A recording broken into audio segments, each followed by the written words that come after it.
अस्सलाम वालेकुम, मैं हमारी अली। आप देख रहे हैं मेरा चैनल। इश्क, गैरत और दर्दनाक अंजाम। लंदन में पाकिस्तानी ख़ानदान की बर्बादी।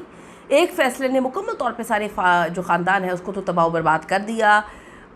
पाकिस्तानी कम्युनिटी के सरशम से झुक गए। लंदन का हौलनाक ऑनर किलिंग केस जिससे सबको हिला के रख दिया था। सबसे बड़ा तमाशा कह लें कि पाकिस्तान को छोड़कर अब पाकिस्तान से बाहर ममालिक में भी ये इस तरह की नीच गिरी हुई हरकतें करते हैं जिससे पाकिस्तानी जो है वो मुंह दिखाने के कहीं पर काबिल नहीं रहते। रिक्वेस्ट है जी, चैनल को सब्सक्राइब करें। आपने वीडियो को आखिर तक ज़रूर देखना है। हमें आपकी सपोर्ट की बहुत ज़्यादा ज़रूरत है। यूके में रहने वाली एक 25 साल की ग्रेजुएट पाकिस्तानी नयाद लड़की, आप देखिए, पढ़ी लिखी समझदार, एक ऐसी लड़की जिसके साथ अपनों ने वो खौफनाक और वहशियाना सलूक किया, वो भी यूके में, कि कोई तसव्वुर नहीं कर सकता था। जब जब इस वाक़े को दोहराया जाता है तो रूह काम जाती है। आप देखिए कि आपने वीडियो को आखिर तक देखकर ये फ़ैसला करना है कि इस सारे मामले में कसूरवार कौन है, और अपने कमेंट्स आपने ज़रूर देने हैं। इस लड़की का कसूर है, इसके सगे भाई का कसूर है, माँ का कसूर है? क्या माएँ भी इस तरह की हो सकती हैं? जब उस लड़की ने देखा कि उसकी सगी माँ खामोश तमाशाई बनी हुई है बिल्कुल सारे मामले में, उसका भाई कज़न उसे जान से मारने की कोशिश कर रहे हैं, तो उसके आखिरी अल्फाज अपनी माँ के लिए यही थे कि आज से तो मेरी माँ हो ही नहीं। इस लड़की के वालिदैन का ताल्लुक़ पाकिस्तान से था, लेकिन ये लोग लंदन में सेटल थे। लड़की ने अपनी ग्रेजुएशन मुकम्मल की। बड़ी ज़हीन लड़की थी और बड़ी सुलझी हुई लड़की थी। पढ़ाई के बाद उसने अपने 30 साल बड़े भाई के साथ मिलकर काम करना जो है वो शुरू किया। उसके भाई की एक एजेंसी थी जहाँ वो दोनों बतौर डायरेक्टर के तौर पर काम करते थे। ये ख़ानदान लंदन में बड़ी कामयाब ज़िंदगी गुजार रहा था। बड़े पढ़े लिखे सुलझे हुए लोगों को लगते थे कि बड़े समझदार किस्म के लोग हैं। उनका एक बड़ा ग्रॉसरी स्टोर भी था और बिज़नेस बहुत अच्छा चल रहा था। ख़ानदान का हर जो मेंबर था वो बड़ा अच्छा खासा कमा रहा था, लेकिन घर वालों को ये नहीं मालूम था कि उनकी लाडली बेटी पिछले 6 साल से एक नौजवान की मोहब्बत में इस कदर गिरफ़्तार हो चुकी है कि उसके बगैर जीने का तस्वुर भी नहीं कर सकती। उस बात को भी 6 साल हो गए थे। वो लड़का एक अफ़गान जो है असाइलम सीकर था, जो एक ट्रक में छुपकर गैर कानूनी तौर पर यूके में आया था।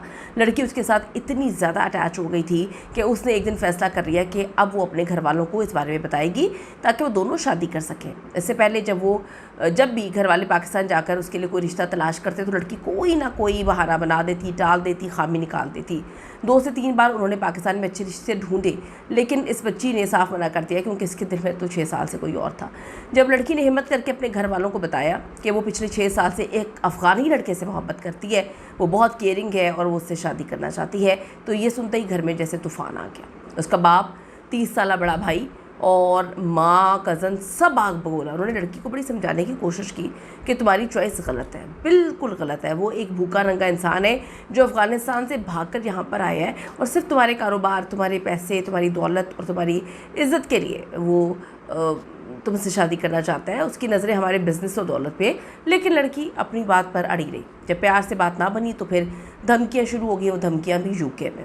भाइयों और कज़न ने इस अफ़गानी लड़के को भी फ़ोन किया, साफ कहा, अगर तुमने हमारी बहन का पीछा नहीं छोड़ा तो तुम दुनिया के किसी भी कोने में हो, हम तो तुम्हें ज़िंदा नहीं छोड़ेंगे। लेकिन ना तो लड़का पीछे हटा और ना ही लड़की ने कदम पीछे किए। लड़की का बस एक ही जवाब था, मर जाऊंगी लेकिन शादी से इसी से करूंगी। माँ अपनी बेटी को लेकर उस अफ़गानी लड़के के घर पहुंचती है और उसके सामने अपनी बेटी से कहती है, बोलो इससे कि तुम इससे प्यार नहीं करती और ये शादी नहीं हो सकती। लेकिन वहाँ जाकर तो मंजर ही तब्दील हो गया। लड़की ने लड़के की तरफ देखा और कहा, मैं ऐसा हरगिज़ नहीं कहूँगी, मैं शादी करूँगी तो सिर्फ इसी से करूँगी, मैं इससे बहुत मोहब्बत करती हूँ। लड़के ने भी माँ के सामने साफ कह दिया, मैं शादी करूँगा तो आपकी बेटी से ही करूँगा। ये सुन के माँ गुस्से से पागल हो गई। वो बेटी को वापस लाई और पूरी कहानी अपनी फैमिली को सुनाई, अपने शोहर और बेटों को बताई। माँ की बात सुनते ही बड़े भाई और कज़न का गुस्सा जो है वो वापस से बाहर हो जाता है। उन्होंने घर के अंदर ही इस लड़की पर वहशियाना तशद्दुद शुरू कर दिया। यूके में हो रहा है सब कुछ। जो चीज़ हाथ में आई, लोहे के रॉड, डंडे, सोटे, उस मासूम लड़की को मारना शुरू कर दिया। लड़की जान बचाने के लिए चीखती रही, भागती रही। पड़ोसियों ने जब फर्स्ट फ्लोर के इस घर से लड़की की दर्दनाक चीखें सुनी तो वो अपनी खिड़कियों पे आ गए। पड़ोसियों ने बाद में अदालत में गवाही दी कि लड़की ऊंची आवाज़ में हेल्प हेल्प पुकार रही थी, लेकिन घर में उसकी मदद करने वाला कोई नहीं था। इस मौके पर वो लड़की जान बचाने के लिए खिड़की की तरफ आई ताकि नीचे छलांग लगा सके, लेकिन उस जालिमों ने बालों से घसीटते हुए उसे वापस अंदर ले गए। ये सब उसकी सही माँ की आंखों के सामने हो रहा था, बल्कि वही करवा रही थी। और वहाँ छोटे बच्चे भी मौजूद थे जो ये खौफनाक मंजर देख रहे थे। तड़पते तड़पते उस लड़की ने दम तोड़ दिया और उसे गैरत के नाम पर कत्ल कर दिया। गैरत के नाम पर कत्ल। एक पढ़ी लिखी अच्छी खासी बिजनेस वाली फैमिली जो कि यूके में थी, उन्होंने मार दिया। पुलिस ने मौके पर पहुंच के पूरे खानदान, बाप, माँ, भाई, कज़न सबको गिरफ्तार किया। इन्वेस्टिगेशन शुरू हुई। दौरान केस जब बाप को आर्जी जमानत मिली तो वो कानून की आंखों में धूल झोंक के यूके से सीधा पाकिस्तान भाग आया। यूके पुलिस ने पाकिस्तानी इदारों से रब्ता किया, लेकिन इससे पहले बाप गिरफ्तार होता वो पाकिस्तान में अपनी मौत ही मर गया। अदालत में केस चलता रहा। तमाम सबूतों और पड़ोसियों के बयानात के बाद अदालत ने मां को तो रिहा कर दिया क्योंकि उसने खुद तशद्दुद नहीं किया था, लेकिन उसके सगे भाई और कज़न को उम्र कैद की लंबी सज़ा मिली।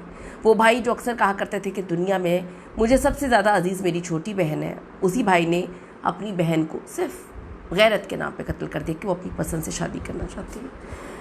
तो आप यहाँ से अंदाज़ा लगाएं, ये केस चंद साल पुराना है, लेकिन इसने यूके की तारीख़ में सबको हिला के रख दिया और बता दिया कि आप जितने मर्ज़ी पढ़ लिख जाए, जितना मर्ज़ी कामयाब हो जाए, जितना मर्ज़ी कहीं चले जाए, अगर दिमाग आपका मुकम्मल तौर पे मफलूज है तो आप मफलूज ही हैं। अपनी कीमती राय ज़रूर दीजिएगा इस हवाले से कि आपको क्या लगता है, कौन गलत था, कौन सही था। See you in the next video. Allah ने के बाद।